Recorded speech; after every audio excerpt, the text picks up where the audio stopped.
Greetings, St. Mark's Church family and friends. I was thinking,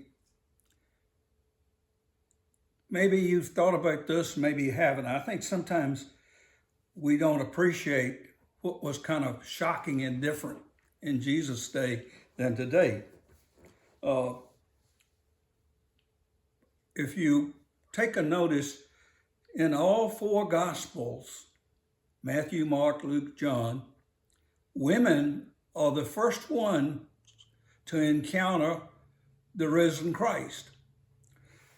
And that's kind of interesting to me because in Jesus' day, women were considered property, children were considered property. They weren't all that important. So women couldn't testify in a judicial hearing. They couldn't testify or weren't even involved in the Sanhedrin, just men.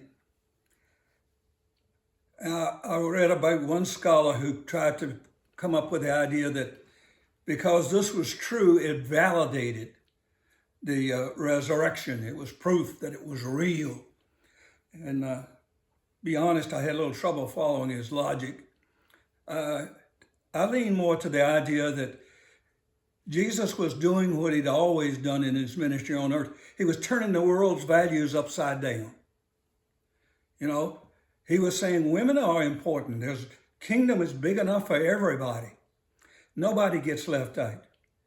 And I think sometimes we don't appreciate what a shock that was to people in that day.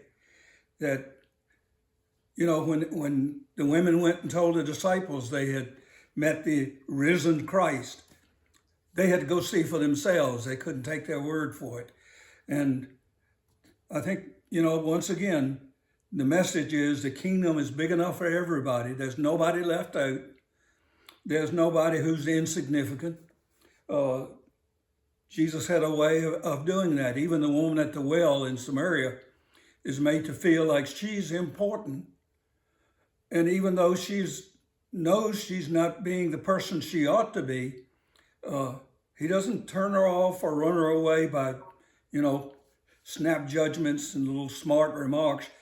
He genuinely communicates that he's concerned about her as a person. And can't help but wonder what would happen in our world if you and I did a little more work on trying to communicate to people that we cared and that they were important.